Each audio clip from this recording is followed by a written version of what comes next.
another episode of Recovery Daily Podcast. I'm your host, Rachel Miller, and I am a grateful recovering alcoholic and stroke survivor. Today, I'm going to be exploring how I apply the principles of steps 1 and 2 of my sobriety program to the challenges that I have been facing in stroke recovery. I've mentioned since the beginning of the podcast show that I have found this incredible way of applying my sobriety program to the stroke recovery. And there's just a lot of parallels that seem to be happening as I had to admit that my life was unmanageable the way that it was, that I needed to reach outside of myself for help. And so I wanted to actually talk a little bit more about that and what it means to me, how I look at it. So the steps come from AA, from Alcoholics Anonymous. And they're not really limited to just addressing alcoholism. They can apply really to any kind of self-destructive behavior. So addicts have another version of these 12 steps. And in fact, the 12 steps really are a basis for living for anyone, not, a drunk or not a drunk. And my sobriety program has driven home for me that people need people. I was always isolating myself before I got sober. So I understand now that we are better together as human beings, and each of us is just one small piece of a greater whole. And so, in the spirit of healing together, I want to focus on step 2 and what it means to me to be doing this podcast, to be reaching out to people on social media, and why it was so important for me when I first started 6 months ago and I couldn't use my digital devices at all. Why it was, you'll understand why it was so important to me to find a way to stay in contact with people, because this is just at the core of the healing process for me. So I was desperate, and that's why I so quickly learned how to use voiceover on my phone, because I just knew that I needed people in order to heal, to start the healing process, to be able to grieve and talk about it with other people.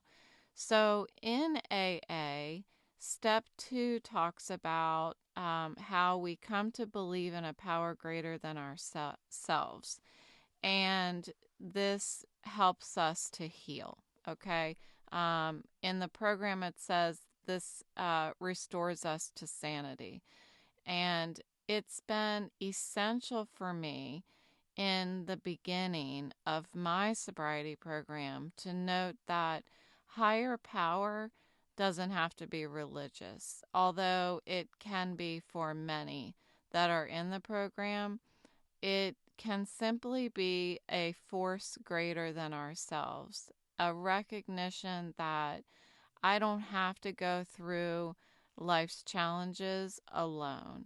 And so knowing that I didn't have to believe in the same God that everybody else did, and that I wasn't forced to already know how to do this God religious thing, that flexibility helped me to stay in the program in the beginning. And so it's funny though, because over time, as I've been in sobriety, now I have these moments of impact where those snapshots where it feels like I have something watching over me, someone, something watching over me. And it feels like a higher power is spending time with me and only me. Again, those are like those snapshots that I use as my spiritual home, which is what I talked about earlier this week or last week.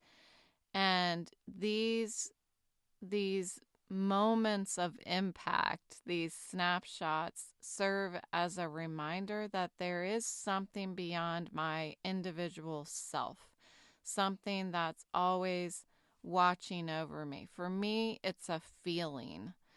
In stroke recovery, as in sobriety, it started with step one, with me admitting that I couldn't continue to live the way that I was.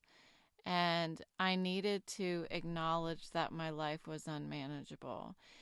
And sadly, like right at the end, where my head was just hurting so freaking bad, um, it got to the point where I was thinking literally, I can't live like this.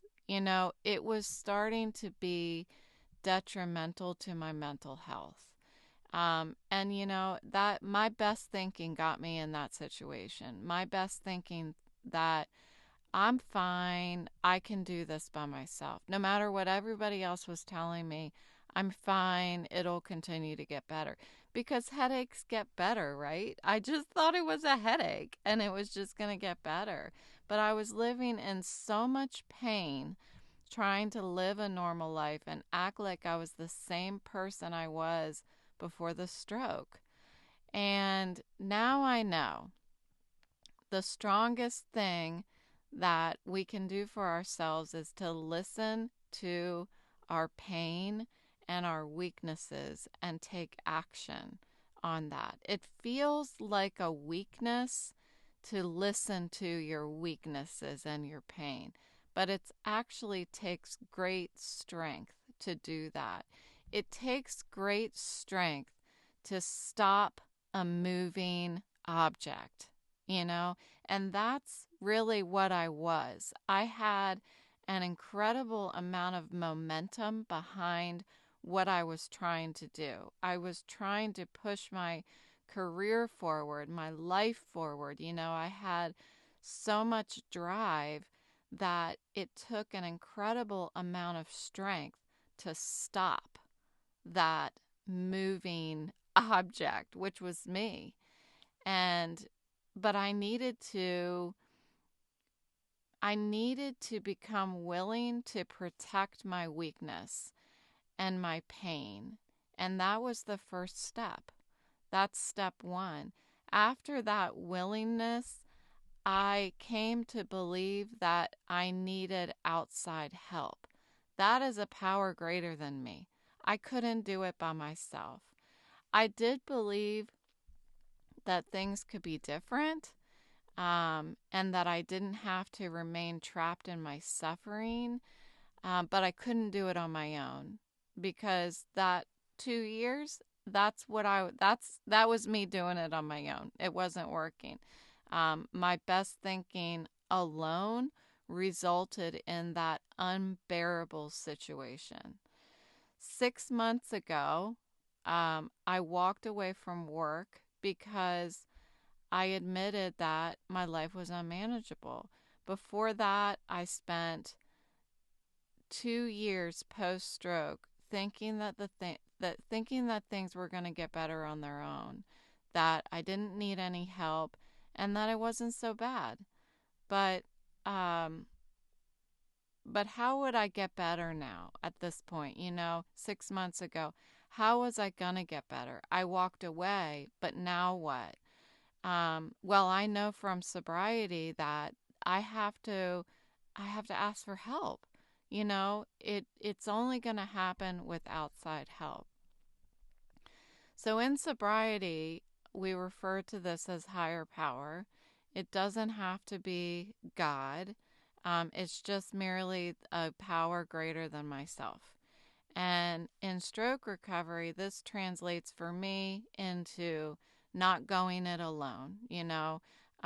Just in sobriety, where I attend meetings to find a power greater than myself. In the beginning, it was my people,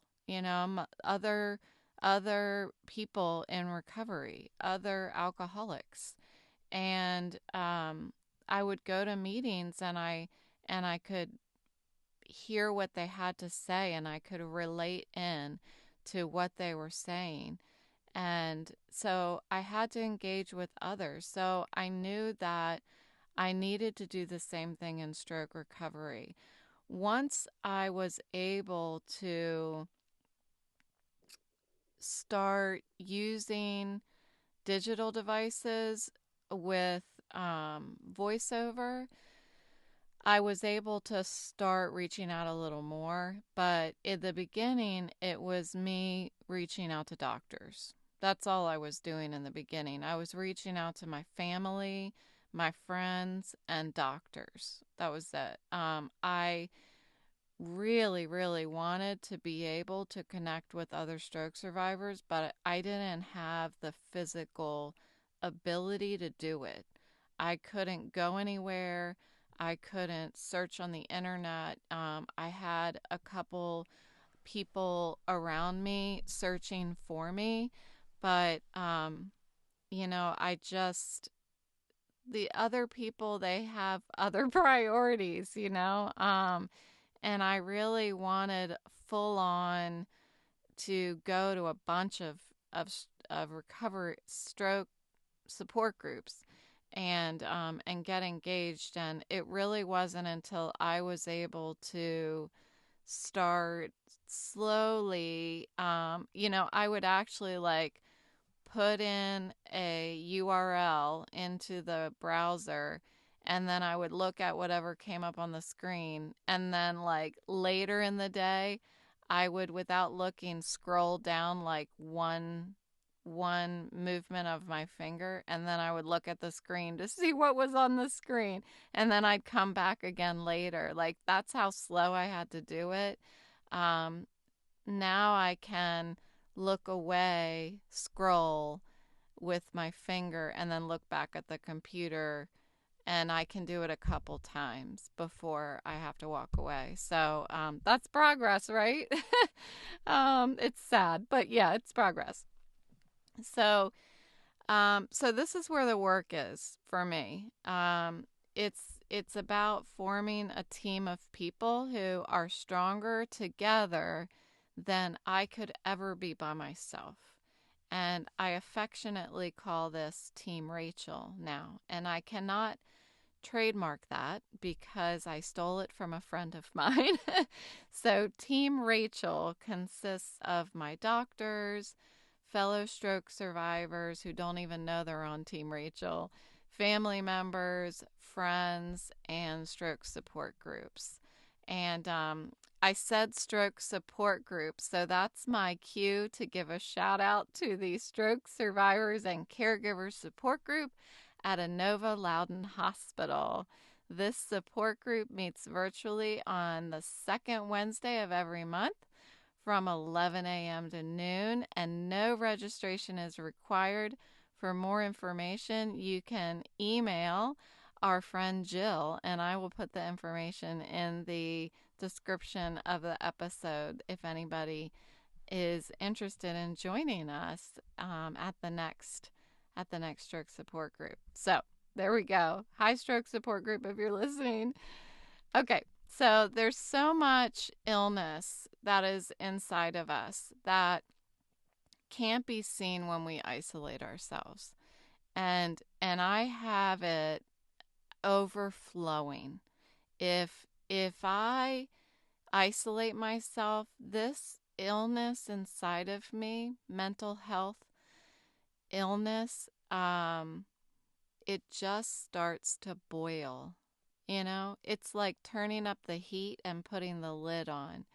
it just starts to expand and boil, and it's ready to explode, in whatever dangerous or terribly depressing way that it's going to come out. So, if I isolate and try to go it alone, that's where I just get sicker. Um, I think very much, so much, so often of my friend who passed away 2 years ago in January. And he's one of the reasons why I've begun to recover out loud. I think of the silent pain that he carried with him, the pain that only he could see. Um, I have this way of, I don't know if you can call it over empathizing, but I almost empathize to the point where it's not healthy for me. And I find myself sometimes imagining myself in his shoes, alone at night, drinking, in the dark, in the quiet, in the cold. Like, I put myself in this place where I imagine he may have been. And I don't want to carry that silent pain like that. And I don't want anybody else to carry that silent pain. It means everything to me. And instead, I want to use it to help other people. Since he couldn't find a way to save himself, his death will not be in vain if I can use it as strength and conviction to help others by talking about that pain out loud. That same pain that I have felt, that same pain that if I don't show up here every day, if I don't show up to my 7 a.m. meeting every day, that pain will start to expand and boil and get dangerous inside of me. So the answer for me is to associate with others who have felt that silent pain. Just like step 2 encourages me to believe in a power greater than myself. And that's what it is. That's what we are together, is a power greater than myself. So we need each other. Each of us is only a piece of a greater whole, and together we can find strength to heal and recover and to live more joyfully in whatever capacity that I recover from here on out. I know that I can, at least, at the very, very least, I can add joy into my life by being with other people, by sharing my experience, strength, and hope with other people, and by listening to other people's experience, strength, and hope. So, thank you for joining me on this episode of Recovery Daily Podcast. I hope you found inspiration and hope today. Please don't hesitate to reach out to me for any reason. I can be found on Facebook, LinkedIn, Instagram, YouTube at Rachel Miller Recovery Daily. You can email me at rachel@recoverydailypodcast.com, and you can go to my website, recoverydailypodcast.com. Thanks for listening, and I'll talk to you tomorrow.